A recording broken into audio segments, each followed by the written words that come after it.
season. And the season's been going on for a little while now at this point. It started, around October 10th or so. It's now November 19th when this video is going up, so a little bit more than a month into the season. And I want to talk about it so far, just a few things that have stuck out to me so far in the season. At this point, this isn't going to be comprehensive by any means. This is just going to be stuff I personally have noticed or thought of, so it's very possible, if not extremely likely, that I've left off something that is probably important to you guys and your team, but this is just stuff that has surprised me, that I was right about or that I was wrong about this NHL season so far. So something I was wrong about off the bat is Boston staying strong. The Boston Bruins are currently 13-1-2. They currently lead the Atlantic Division. I thought with the retirement of Patrice Bergeron, I was like, they might suffer a little bit here. Like, yeah, they have Marchand, they have Pastrnak, they have these guys, but I was sitting there, I'm like, man, I don't know. They just had that super hot season. They set that points record. They fizzled out in the playoffs. I thought, maybe it would just be too much for them to get over. They might struggle out the gate, but no, not at all. They've been totally dominant. And they haven't missed a step. Currently, Pastrnak, he leads the team. He has 27 points, 11 goals, 16 assists. And a big part of their strength has been their goaltending. Both Swayman and Ullmark, they both have above a .920 save percentage. I predicted Boston to finish fourth. They're currently in first. I don't know if they're going to end the season in first, but I think they're likely going to finish higher than fourth at this point. Barring any freak injuries or anything like that, Boston is just, they're just going, and it's been pretty crazy to see, very unexpected. And I did admit something that I got wrong. Something that surprised me. I'm a fan of the Vegas Golden Knights. I predicted them to finish second in the Pacific Division this season. And I thought, coming off the Cup win, there might be a little bit of a Cup hangover. I thought there's a very real possibility they look flat out of the gate. I was like, Vegas might go 1-2 to start the season or something, but Vegas started super hot. They started the season 7-0, which set the NHL record for the longest win streak following a Stanley Cup victory. I think the previous record was 5 straight victories. Vegas broke the record with 6, but then they got one more, made it 7-0 before eventually losing to the Chicago Blackhawks. So, they win the Cup, and they come out and set the record for how good a Cup-winning team can start the season, so there wasn't really much of a hangover at all. And the team had been relatively healthy out of the gate. Now that has changed in the last few days. There's been a lot of little lingering, nagging injuries and stuff. Zach Whitecloud had an injury early on. Alec Martinez has dealt with some injury issues.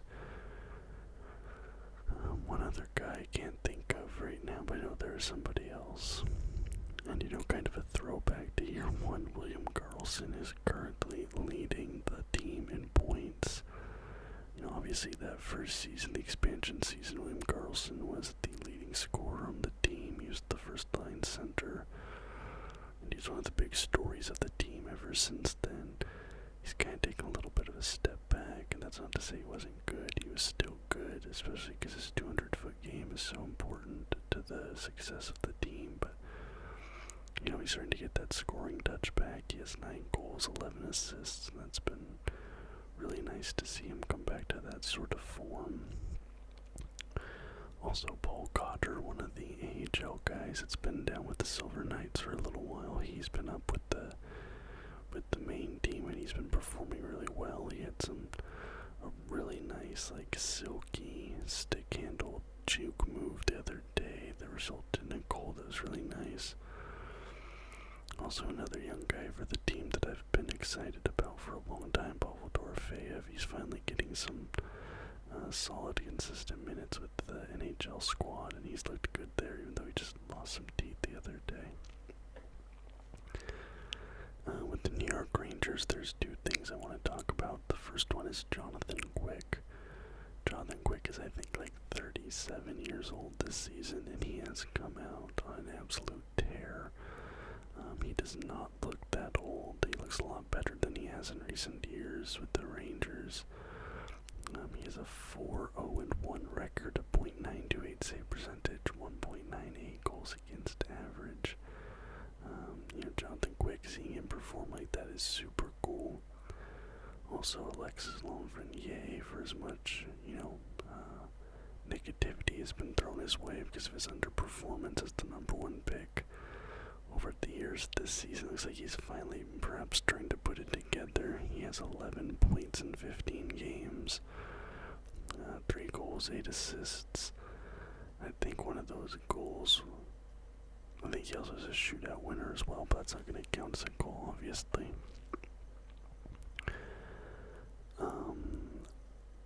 The really big surprise this season, I think easily the biggest surprise of this season. I can't think of anything bigger than this, is the Vancouver Canucks. And what's funny is when I made my prediction video, I did get a guy in the comments kind of pushing back a little bit, but I was like, last season the Canucks had the worst defense in the NHL. Their defense was really bad last season. And then also, like, just the sort of, the Canucks historically have a way of just always letting the fan base down. I kind of countered that a little bit too. And I felt like their off-season, they didn't really do that much. They bought out Ulrich and Larson, that was needed.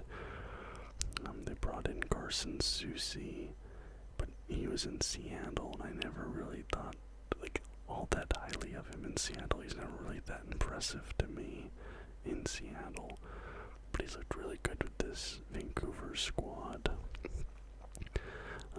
I predicted the Canucks to finish 6th. Actually, what are they currently in? But yeah, last year their defense was terrible, and they had very little depth. Last season, especially at center, they had like next to no depth. They brought in Teddy Bluger, but he hasn't really done anything. The Canucks are currently 2nd in the Pacific Division behind the Vegas Golden Knights. They have a record of 12-5-1, but they have the best goal differential in the Pacific. Their goal differential 75, Vegas is 67. I think they might have the best goal differential in the league.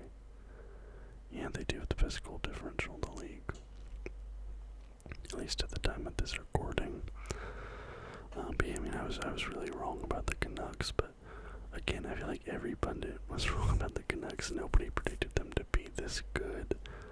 And then going back and looking at those off-season grades, like I think the highest grade I saw the Canucks get it for their off-season was like a B-. People were saying they got like a B-, but they brought in Rick Tocchet. He's been really good, and Quinn Hughes, Elias Pettersson, they've kind of come into their prime at the perfect time. They're both popping off. And the Canucks have 3 players with 28 points. They have J.T. Miller, Timothy himself, Quinn Hughes, and Elias Pettersson, and Brock Besser's just right there behind them. I think he has 21 points at the time of this recording. Another team I was wrong about, but in the other direction, the Buffalo Sabres, they have been struggling super hard. I predict them to finish 3rd in the Atlantic Division, but they are currently at the bottom of the Atlantic Division, below the Montreal Canadiens. I really thought this year would be the year the Buffalo Sabres make the playoffs, whether it's a wild card or whatever, but last season their trajectory, it felt like they were going the right way.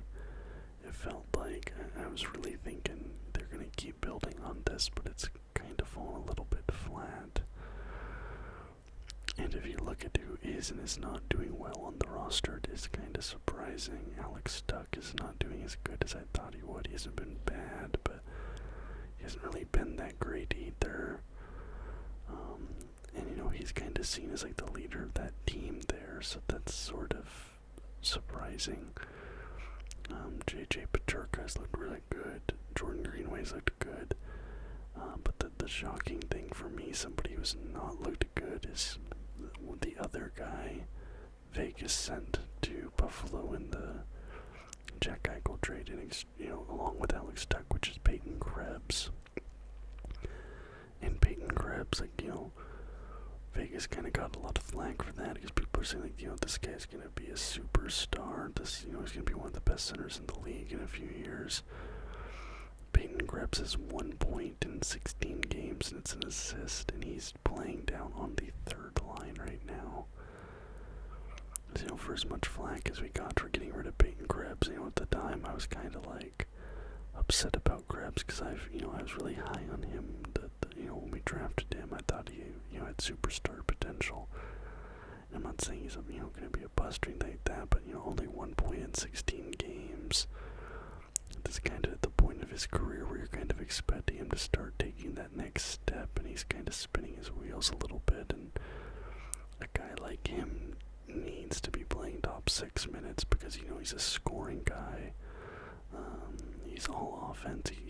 Middle 6, bottom 6 role. Physically, that's just not really his game. For the type of play that those positions tend to do. He's not a dump and chase player. He's not a physical player. He's not a forechecker. He's not a back checker. He's a pure offensive player, and putting him on the third line with guys who aren't as talented scorers, it's just not going to be good for him, so that's kind of concerning. Tage Thompson has also had a slow start to his season. He's sitting at a -5 currently in plus-minus. But speaking of somebody who's not been slow to start the season, Connor Bedard looks like the real deal. Sometimes these guys come out of the draft and they're so hyped up, you kind of second guess it a little bit,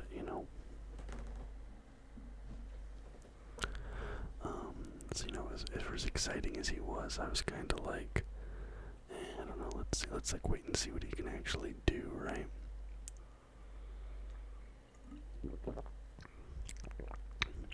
Through 15 games, Connor Bedard has 14 points, 9 goals, 5 assists, and some of those goals of his are just absolute beauties. He gets that shot off super quick. It just snaps off his stick. He can get it in at all sorts of angles, and yeah, he looks like the real deal. Chicago end up handing Vegas their first loss of the season.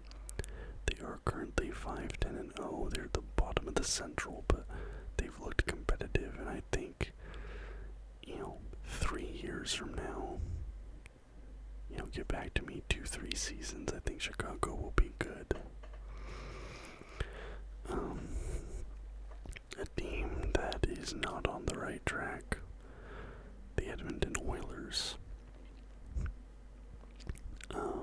They are currently second to last in the Pacific Division, only ahead of the San Jose Sharks, who are easily the worst team in the league, although at one point this season, in what was perhaps, for all the wrong reasons, the most anticipated game of the year, the San Jose Sharks did beat the Oilers, and at that point the Oilers were sent to the bottom of the power rankings momentarily.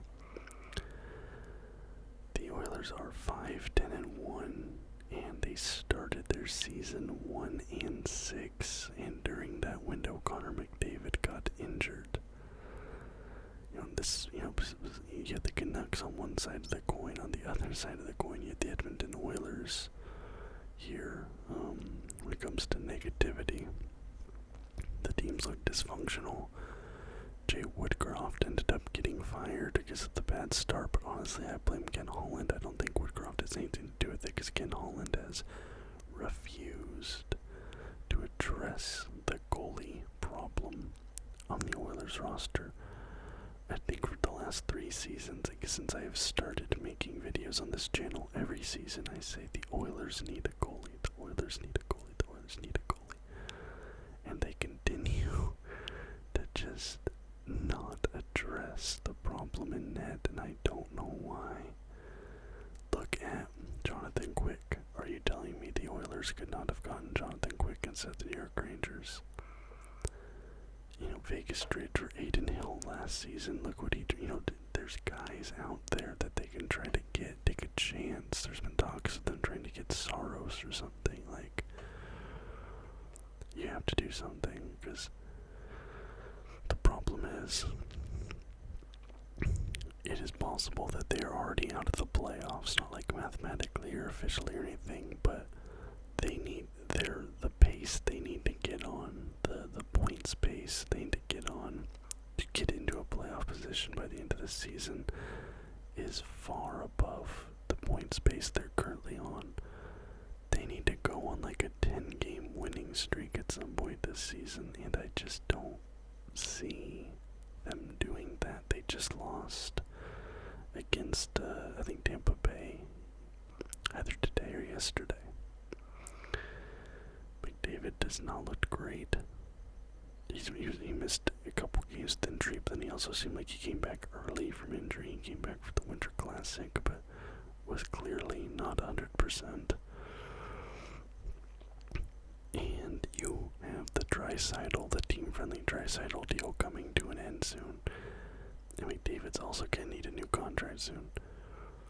Draisaitl's gonna get, $14 million? Draisaitl's worth probably 13, 14. McDavid's worth 15, 14. They're gonna give it to him. They're going to give it to them, and you're gonna have like almost $30 million in cap between just those two guys. It's going to happen. And the cap crunch they're experiencing now is just going to get even worse. They have the 2 best players in hockey. They don't give them a goaltender. And it's not working, and the problem is last season, they had like the best power play of all time. This season, the power play has disappeared, and the NHL's a copycat league. They're switching to this weird like zone defense now. They don't have the personnel for, but what I don't get is like, everybody understands that hockey is a high variance game. You could be the best team in the league statistically and not make the Stanley Cup final because the sport is so high variance.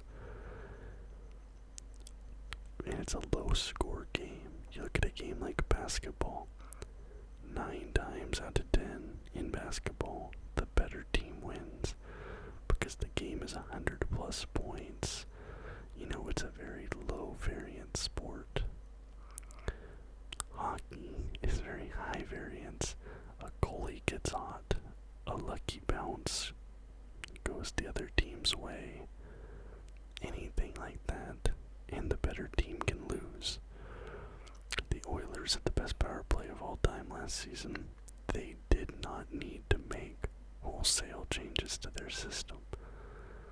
They could have kept the entire team exactly the same and potentially still gone to the Stanley Cup final this season because of the variance of hockey. They gave up on what was working way too soon, and I think that's part of the problem. And now you have this issue coming up with Draisaitl's contract and David's contract. Connor Brown has been a disaster. They lost to the San Jose Sharks. I thought this team was going to win the Pacific. I predicted them to go to the Stanley Cup final. I think they're going to miss the playoffs. Anyway, next up, the Minnesota Wild. They're currently 6th in the Central. They have a 5-8-3 record. I predicted them to finish 4th. I haven't watched really any of them this season, so I'm not going to speak too much. I don't really know what's going on with them. But just, giving a quick look, Philip Gustafson last season, Philip Gustafson last season was like in the Vezina conversation for a little bit. They gave him that 3-year contract.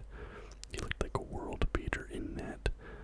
This season he's allowed 22 goals in the first 5 games of the season, and at one point over a 4-game period, he had 3 games where he allowed 5 goals. Just absolutely ridiculous. And Kirill Kaprizov, he's a -10 this season. I don't know what Minnesota's doing. They kind of remind me of,